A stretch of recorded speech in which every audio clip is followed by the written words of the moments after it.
Hey guys ಎಲ್ಲರಿಗೂ ನನ್ನ ಚಾನಲ್ನಲ್ಲಿ ವೆಲ್ಕಮ್. ಸೊ ಗಾಯ್ಸ್, ಇವತ್ತಿನ ವಿಡಿಯೋನ ಸ್ಟಾರ್ಟ್ ಮಾಡೋಕ್ಕಿಂತ ಮುಂಚೆ ಒಂದು ಸ್ಮಾಲ್ ಅಪ್ಡೇಟ್ ಅಂತ ಹೇಳ್ಬೋದು. ಯಾರೆಲ್ಲ ಪರ್ಸನಲ್ ರೀಡಿಂಗ್ಗೋಸ್ಕರ ಕಾಂಟ್ಯಾಕ್ಟ್ ಮಾಡಬೇಕು ಅಂತ ಅನ್ಕೊಂಡಿದ್ದೀರಾ, ಜಸ್ಟ್ 200 ರುಪೀಸ್ಗೆ ವಾಯ್ಸ್ ನೋಟ್ ಇದೆ, ವಾಯ್ಸ್ ನೋಟ್ ರೀಡಿಂಗ್ ಇರುತ್ತೆ. 400 ರುಪೀಸ್ಗೆ ಫೋನ್ ಕಾಲ್ ರೀಡಿಂಗ್ ಇರುತ್ತೆ. ಎರಡು ಆಪ್ಷನ್ ಅಲ್ಲೂ ಕೂಡ ಅನ್ಲಿಮಿಟೆಡ್ ಕ್ವಶನ್ಸ್, ಅನ್ಲಿಮಿಟೆಡ್ ಆಗಿ ಮಾತಾಡಬಹುದು. ನಿಮ್ಗೆ ಇಂಟ್ರೆಸ್ಟ್ ಇದೆ ಅಂತ ಅಂದ್ರೆ ಬುಕ್ ಮಾಡ್ಕೊಳ್ಳಿ. ನಾನು ಯಾವಾಗೆಲ್ಲ ಇವೆರಡು ಆಫರ್ಸ್ ಬಗ್ಗೆ ಅನೌನ್ಸ್ಮೆಂಟ್ ಮಾಡ್ತೀನಿ ಅವತ್ತಿನ ದಿನ ಖಂಡಿತವಾಗ್ಲೂ ಆಫರ್ಸ್ ಇರುತ್ತೆ, ಖಂಡಿತವಾಗ್ಲೂ ನೀವು ಯುಟಿಲೈಸ್ ಮಾಡ್ಕೊಳ್ಳಿ ಅಂತ ಹೇಳ್ತಾ, ಈ ಒಂದು ವಿಡಿಯೋದು ಮೋಸ್ಟ್ ರಿಕ್ವೆಸ್ಟೆಡ್ ವಿಡಿಯೋ ಅಂತ ನಾನು ಹೇಳ್ಬೋದು. ದಟ್ ಈಸ್, ನಿಮ್ಮ ಎಕ್ಸ್ ಪರ್ಸನ್ ಈಗಲೂ ಕೂಡ ನಿಮ್ಮನ್ನ ಇಷ್ಟಪಡ್ತಿದಾರಾ, ಈಗಲೂ ಕೂಡ ಅವರು ನಿಮ್ಮ ಬಗ್ಗೆ ಯೋಚನೆ ಮಾಡ್ತಿದಾರಾ, ಥಿಂಕ್ ಮಾಡ್ತಿದಾರಾ ಅನ್ನೋದ್ರ ಬಗ್ಗೆ ಸಾಕಷ್ಟು ಜನ ತಿಳಿಸ್ಕೊಡಿ ನಮಗೆ ಅಂತ ಕೇಳಿದ್ರಿ. So finally this video is out and ಯಾರೆಲ್ಲ ಇನ್ನೂ ನನ್ನ ಚಾನಲ್ಗೆ ಸಬ್ಸ್ಕ್ರೈಬ್ ಮಾಡ್ಕೊಂಡಿಲ್ಲ ಖಂಡಿತ ಸಬ್ಸ್ಕ್ರೈಬ್ ಮಾಡ್ಕೊಳ್ಳಿ. ಅಂಡ್ ನಿಮ್ಮ ಎಕ್ಸ್ ಪರ್ಸನ್ ಬಗ್ಗೆ ಇವತ್ತಿನ ವಿಡಿಯೋನಲ್ಲಿ ಏನ್ ಬರುತ್ತೆ, ಅವರು ನಿಜವಾಗ್ಲೂ ಇಷ್ಟಪಡ್ತಿದಾರಾ, ನಿಜವಾಗ್ಲೂ ಆ ಒಂದು ವ್ಯಕ್ತಿ ನಿಮ್ಮ ಬಗ್ಗೆ ಈಗಲೂ ಕೂಡ ಯೋಚನೆ ಮಾಡ್ತಾರ ಅನ್ನೋದ್ರ ಬಗ್ಗೆ ಇವಾಗ ತಿಳ್ಕೊಳ್ಳೋಣ. Let's begin without cuts and edits. Okay, so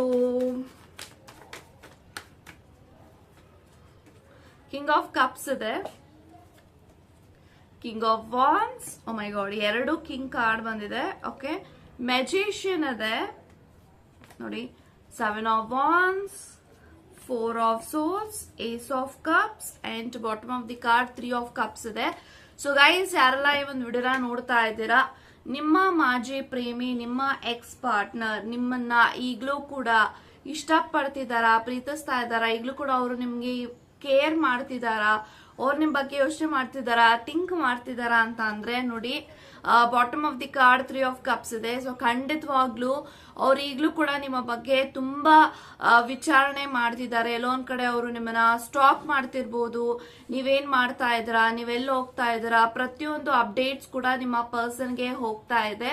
so ಖಂಡಿತವಾಗ್ಲೂ ಈ ಒಂದು ವ್ಯಕ್ತಿಯ ಜೀವನದಲ್ಲಿ ಅವರು ನಂಬುವಂತ ವ್ಯಕ್ತಿಗಳು ಇದ್ದಾರೆ. ಆ ಒಂದು ವ್ಯಕ್ತಿಗಳ ಮುಖಾಂತರ ಮೇ ಬಿ ಅವ್ರು ಯಾರು ಅಂತ ನಿಮಗೂ ಕೂಡ ಗೊತ್ತಿದೆ. ಆ ಒಂದು ಫ್ರೆಂಡ್ಸ್ ಗಳ ಮುಖಾಂತರ ನಿಮ್ಮ ಬಗ್ಗೆ ಅವರು ತಿಳ್ಕೊತಾ ಇದ್ದಾರೆ.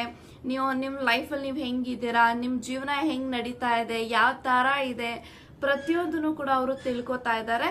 ಸೊ ಖಂಡಿತವಾಗ್ಲೂ ಹೌದು, ಅವರು ನಿಮ್ಮನ್ನ ಈಗ್ಲೂ ಕೂಡ ಇಷ್ಟ ಪಡ್ತಿದ್ದಾರೆ, ಪ್ರೀತಿಸ್ತಾ ಇದ್ದಾರೆ. ಆ ಕೇರ್ ಈಗ್ಲೂ ಕೂಡ ಇದೆ, ಬಟ್ ಆ ಒಂದ್ ವ್ಯಕ್ತಿ ತೋರಿಸ್ಕೊಳೋದಿಲ್ಲ, ಅವರ ಮನ್ಸಿನಲ್ಲಿ ಇರುತ್ತೆ ಅಂತ ಹೇಳ್ತೀನಿ. ಯಾಕಂತಂದ್ರೆ ನೋಡಿ, ಏಸ್ ಆಫ್ ಕಪ್ಸ್ ಇದೆ.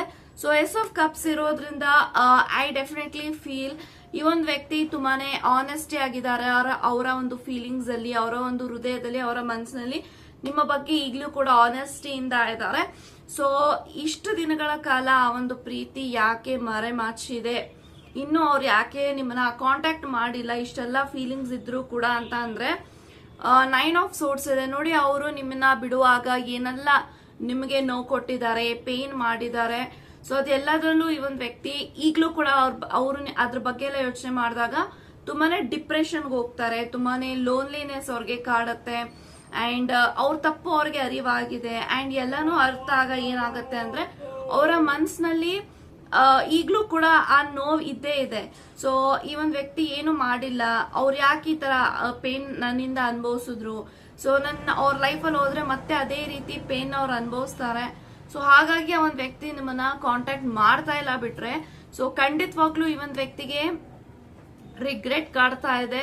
ಸೊ ಅವ್ರು ಯಾವ್ದೇ ತಪ್ಪು ಮಾಡದೇ ಇದ್ರು ಕೂಡ ನನ್ನಿಂದ ಅವರು ತಪ್ಪನ ನೋಡಿದ್ದಾರೆ, ತಪ್ಪು ಅವ್ರು ಅನುಭವಿಸಿದ್ದಾರೆ, ನನ್ನಿಂದ ಅವ್ರಿಗೆ ತುಂಬಾ ಹರ್ಟ್ ಆಗಿದೆ, ಪೇನ್ ಆಗಿದೆ, ಎಲ್ಲವೂ ಕೂಡ ಅವ್ರಿಗೆ ಗೊತ್ತಾಗ್ತಾ ಇದೆ. ಅವ್ರಿಗೆ ತುಂಬಾನೇ ಊಟ ಅಂದ್ರೆ ಸರಿಯಾದ ಸಮಯದಲ್ಲಿ ಊಟ ಸೇರ್ತಾ ಇಲ್ಲ, ನಿದ್ದೆ ಬರ್ತಾ ಇಲ್ಲ, ಏನ್ ಮಾಡಕ್ಕೂ ಅವ್ರಿಗೆ ಗೊತ್ತಾಗ್ತಾ ಇಲ್ಲ, ತುಂಬಾನೇ ಬ್ಲಾಂಕ್ ಅಲ್ಲಿ ಇದ್ದಾರೆ. ತುಂಬಾನೇ ಅವರು ಯಾವ ತರ ಇದ್ದಾರೆ ಅಂತ ಅಂದ್ರೆ, ದಿಸ್ ಪರ್ಸನ್ ಫೀಲ್ ಅವ್ರ ಲೈಫ್ ಅಂದ್ರೆ ಸಾಕು, ನನ್ನ ಜೀವನ ಸಾಕಾಗಿದೆ ಅನ್ನೋದು ಅವ್ರಿಗೆ ಅನಿಸ್ತಾ ಇರ್ಬೋದು. ಸೊ ಹಾಗಾಗಿ ಈ ಒಂದು ವ್ಯಕ್ತಿ ಯಾವ್ದೇ ರೀತಿ ರಿಸ್ಕ್ ತಗೊಳಕ್ ಇಷ್ಟ ಇಲ್ಲ. ಯಾಕೆಂತಂದ್ರೆ ನೀವು ಅವ್ರ ಲೈಫಲ್ಲಿ ಇದ್ದಾಗ ಅವ್ರಿಗೆ ನಿಮ್ಮ ವ್ಯಾಲ್ಯೂ ಗೊತ್ತಾಗಿರ್ಲಿಲ್ಲ, ತುಂಬಾ ಕೇರ್ಲೆಸ್ ಮಾಡ್ತಾ ಇದ್ರು, ಅವಾಯ್ಡ್ ಮಾಡ್ತಾ ಇದ್ರು, ಇಗ್ನೋರ್ ಮಾಡ್ತಾ ಇದ್ರು, ತುಂಬಾ ಅವರು ಲಾಂಗ್ ಡಿಸ್ಟೆನ್ಸ್ ಆಗ್ತಾ ಇದ್ರು ನಿಮ್ಮ ಜೊತೆಗೆ, ತುಂಬಾ ಲಾಂಗ್ ಟೈಮ್ ನಿಮ್ ಜೊತೆಗೆ ಮಾತಾಡದೆ ಹಾಗೆ ಇರ್ತಾ ಇದ್ರು. ಸೊ ಇದೆಲ್ಲಾನು ನೋಡಿದಾಗ ನನ್ನ ವ್ಯಕ್ತಿಯ ಜೊತೆಗೆ ನಾನು ಯಾವ್ದೇ ರೀತಿ ಒಳ್ಳೇದ್ ನಾನು ಮಾಡಿಲ್ಲ ಅವ್ರಿಗೆ. ಸೊ ಇವಾಗ ಅವ್ರಿಗೆ ಅವ್ರ ಲೈಫಲ್ಲಿ ಅವ್ರು ಚೆನ್ನಾಗಿರೋ ಸಮಯದಲ್ಲಿ ನಾನು ಹೋಗಿ ಅವ್ರ ಲೈಫ್ನ ಬರ್ಡನ್ ಮಾಡಕ್ಕೆ ಅವ್ರಿಗೆ ಇಷ್ಟ ಇಲ್ಲ ಅನ್ನೋದು ಅವ್ರಿಗೆ ಮೆಂಟಲಿ ಫಿಕ್ಸ್ ಆಗಿದ್ದಾರೆ. ಸೊ ನಾನು ಅಂತ ಬಂದಾಗ ಅವ್ರ ಲೈಫಲ್ಲಿ ಯಾವಾಗ್ಲೂ ನೋವೇ ಅಂತ ಅವ್ರಿಗೆ ಅರ್ಥ ಆಗಿದೆ. ಯಾಕೆಂತಂದ್ರೆ ಅವ್ರು ನಿಮಗೆ ನೋವು ಕೊಟ್ಟಿದ್ದಾರೆ, ಅವರಿಂದ ನೀವು ತುಂಬಾ ಅನುಭವಿಸಿದ್ದೀರಾ, ಅವರಿಂದ ನೀವು ತುಂಬಾ ಜೀವನ ನೋಡಿದ್ದೀರಾ, ಜೀವನ ಕಲ್ತಿದ್ದೀರಾ, ಜೀವನ ಹೆಂಗಿರುತ್ತೆ ಎಲ್ಲಾನು ಕೂಡ ಅವರು ಆ ಕಷ್ಟಕ್ಕೆ ದೂಕಿದ್ದಾರೆ ನಿಮ್ಮನ್ನ. ಸೊ ಇದೆಲ್ಲ ನೋಡಿದಾಗ this person feel very ashamed. ಅವ್ರಿಗೆ ನಾಚಿಕೆ ಆಗ್ತಾ ಇದೆ, ನಾನು ಇಷ್ಟೆಲ್ಲ ಅವ್ರಿಗೆ ನೋವು ಕೊಟ್ಟಿದ್ದೀನಿ ಅಂತ, ಒಳ್ಳೆ ಮನ್ಸಿರುವಂತ ವ್ಯಕ್ತಿಗೆ ನೋವು ಮಾಡಿದೀನಿ. ಇದೆಲ್ಲ ನೋಡಿದಾಗ this person feel very ashamed.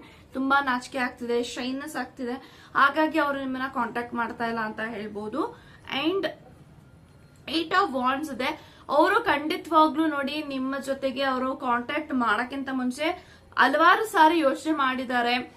ಇವ್ರ ಜೊತೆ ನಾನು ಮತ್ತೆ ಕನೆಕ್ಟ್ ಆದ್ರೆ, ಕಮ್ಯುನಿಕೇಟ್ ಮಾಡಿದ್ರೆ ಅವ್ರ ಲೈಫ್ ಯಾವ ತರ ಇರುತ್ತೆ ಎಲ್ಲಾನು ಕೂಡ ಅವ್ರು ಇಮ್ಯಾಜಿನೇಷನ್ ಮಾಡ್ಕೋತಾ ಇದ್ದಾರೆ. ಸೊ ಅವರು ಚೆನ್ನಾಗಿರ್ತಾರೆ ನಿಮ್ಮ ಜೊತೆಗೆ. ಮತ್ತೆ ಅವರು ಕನೆಕ್ಟ್ ಆದಾಗ ಖಂಡಿತವಾಗ್ಲೂ ನೀವು ಅವ್ರನ್ನ ಚೆನ್ನಾಗಿ ನೋಡ್ಕೋತೀರಾ. ಪ್ರತಿ ಸತಿನೂ ಕೂಡ ಈ ಒಂದು ವ್ಯಕ್ತಿಗೆ ನೀವೇ ಹೆಲ್ಪ್ ಮಾಡ್ತೀರಾ, ಕೈ ಹಿಡಿತೀರಾ, ಜೊತೆಲಿ ಇರ್ತೀರಾ.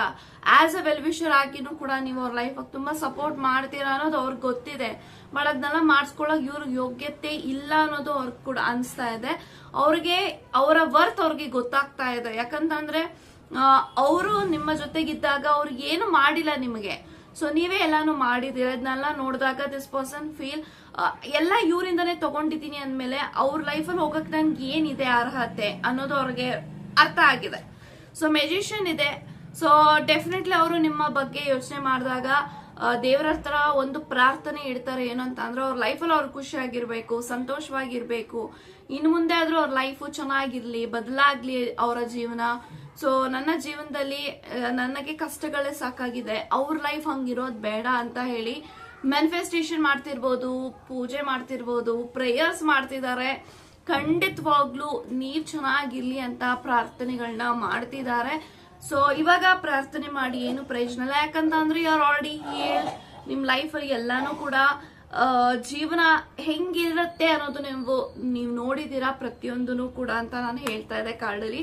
ಬಟ್ ಖಂಡಿತವಾಗ್ಲೂ ಪ್ರಾರ್ಥನೆ ಅಂತೂ ಮಾಡ್ತಿದ್ದಾರೆ ನೀವು ಚೆನ್ನಾಗಿರ್ಲಿ ಅಂತ. ಓಕೆ, ಸೊ 2 ಕಿಂಗ್ ಕಾರ್ಡ್ ಇದೆ. So this person is having lots of ego attitude. Ego crashes ಆಗಿ ಖಂಡಿತವಾಗ್ಲೂ ಅವರು ನಿಮ್ಮನ್ನ ಕಾಂಟ್ಯಾಕ್ಟ್ ಮಾಡಕ್ಕೆ ತುಂಬಾ ನೀವು ಅಪರ್ಚುನಿಟಿ ಕೊಟ್ಟಿದ್ದೀರಾ, ತುಂಬಾ ಸತಿ ನೀವಾಗ ಹೋಗಿ ಮಾತಾಡಿದ್ದೀರಾ. ಆ ಸಮಯದಲ್ಲೆಲ್ಲ ಅವರು ಸರಿಯಾಗಿ ರೆಸ್ಪಾಂಡ್ ಮಾಡದೇ ಇರ್ಬೋದು, ಅಥವಾ ನಿಮ್ಗೆ ತುಂಬಾನೇ ನೋವು ಕೊಡೋದಾಗಿರ್ಬೋದು, ಎಲ್ಲಾನು ಮಾಡಿದ್ದಾರೆ. ಇದನ್ನೆಲ್ಲ ನೋಡಿದಾಗ ತುಂಬಾನೇ ಅವ್ರಿಗೆ ರಿಗ್ರೆಟ್ ಅಂತೂ ಆಗ್ತಾ ಇದೆ, ಪಶ್ಚಾತ್ತಾಪ ಆಗ್ತಾ ಇದೆ. ನೋಡಿ, ಪಶ್ಚಾತ್ತಾಪ ಯಾವಾಗ ಆಗತ್ತೆ ಅಂದ್ರೆ ಅವ್ರಿಗೆ ಅವ್ರ ತಪ್ಪು ಅರಿವಾದಾಗ, ಅವರ ಲೈಫ್ ಅಲ್ಲಿ ಯಾವ ಸಮಯದಲ್ಲಿ ಕಷ್ಟ ಬಂದಾಗ, ಅದ್ ಎಲ್ಲಿಂದ ಬಂದಿದೆ ಅಂತ ಅವ್ರಿಗೆ ಅರ್ಥಕೊಂಡಾಗ ಅವ್ರಿಗೆ ಖಂಡಿತವಾಗ್ಲೂ ಈ ಪಶ್ಚಾತ್ತಾಪ ಆಗ್ತಾ ಇದೆ. ಸೊ ಖಂಡಿತವಾಗ್ಲೂ this person is having lots of emotions. So ಈಗ್ಲೂ ಕೂಡ ನಿಮ್ಮ ಮೇಲೆ ಅದೇ ಕೇರ್ ಇದೆ, ಭಾವನೆಗಳಿದೆ. ಬಟ್ ಅವ್ರಿಗೆ ಗೊತ್ತಿದೆ ನಿಮ್ಮ ಪ್ರೀತಿ ಅವ್ರಿಗೆ ಎಂದಿಗೂ ಸಿಗೋದಿಲ್ಲ ಅಂತ. ಸೊ ಅದು ಸಿಕ್ಕಿದ್ರು ಕೂಡ ಖಂಡಿತವಾಗ್ಲೂ ಇವ್ರು ಅದನ್ನ ಪಡ್ಕೊಳ್ಳೋಕೆ they are not worth it ಅಂತ ಅವ್ರಿಗೆ ಅನ್ನಿಸ್ತಾ ಇದೆ. ಯಾಕೆಂತ ಅಂದ್ರೆ ಅವರ ಕಷ್ಟಕ್ಕೆ ನೀವಾಗಿದ್ದೀರಾ, ಅವರ ಸುಖಕ್ಕೆ ನೀವಾಗಿದ್ದೀರಾ, ಬಟ್ ನಿಮ್ಮ ಕಷ್ಟಕ್ಕೆ ಸುಖಕ್ಕೆ ಅವರಾಗಿಲ್ಲ. ಸೊ ಇದನ್ನೆಲ್ಲ ನೋಡಿದಾಗ ದೇ ಫೀಲ್ ವೆರಿ ಅಶೇಮ್ಡ್. ನಾನು ಆಗ್ಲೇ ಹೇಳ್ದಂಗೆ ತುಂಬಾ ನಾಚಿಕೆ ಆಗ್ತಾ ಇದೆ. ಹಾಗಾಗಿ ಅವರು ನಿಮಗೆ ಮುಖ ತೋರ್ಸಕ್ಕೆ ಅವ್ರಿಗೆ ಕರೇಜ್ ಇಲ್ಲ, ಧೈರ್ಯ ಇಲ್ಲ. ಸೊ ನೀವು ತುಂಬಾ ಸ್ಟ್ರಾಂಗ್, ಸ್ಟೆಬಿಲಿಟಿ, ಇಂಡಿಪೆಂಡೆಂಟ್ ಪರ್ಸನ್ ಆಗಿದ್ದೀರಾ. ಇದನ್ನೆಲ್ಲ ನೋಡಿದಾಗ ನಿಮ್ಮೇಲೆ ಅವ್ರಿಗೆ ಪ್ರೌಡ್ ಫೀಲ್ ಆಗತ್ತೆ. ಬಟ್ ಪ್ರೌಡ್ ಫೀಲ್ ಆಗಿ ಏನು ಪ್ರಯೋಜನ ಇಲ್ಲ. They are no longer interested to invest with you. And ಖಂಡಿತವಾಗ್ಲೂ ನೀವು ಅದನ್ನ ಆತರ ನಾನ್ಸೆಸ್ ನ ನೀವು ಕೂಡ ಎಂಟರ್ಟೈನ್ ಮಾಡೋದಿಲ್ಲ ಅನ್ನೋದು ಅವ್ರಿಗೆ ಅರ್ಥ ಆಗಿದೆ. ನೀವು ಎಷ್ಟು ಮೆಚೋರ್, ಎಷ್ಟು ಸ್ಟ್ರಾಂಗ್ ಪರ್ಸನ್ ಆಗಿದ್ದೀರಾ ಅನ್ನೋದು ಅವ್ರನ್ನ ಅರ್ಥಕೊಂಡಾಗ ಖಂಡಿತವಾಗ್ಲೂ ಅವ್ರಿಗೆ ಭಯ ಆಗತ್ತೆ ನಿಮ್ಮನ್ನ ಫೇಸ್ ಮಾಡಕ್ಕೆ. They feel very strong person in you ಅಂತ ಹೇಳ್ತಾ, ಬಟ್ ಖಂಡಿತವಾಗ್ಲೂ ಆ ಫೀಲಿಂಗ್ಸ್ ಈಗಲೂ ಕೂಡ ಇದ್ದೇ ಇದೆ. Thank you so much.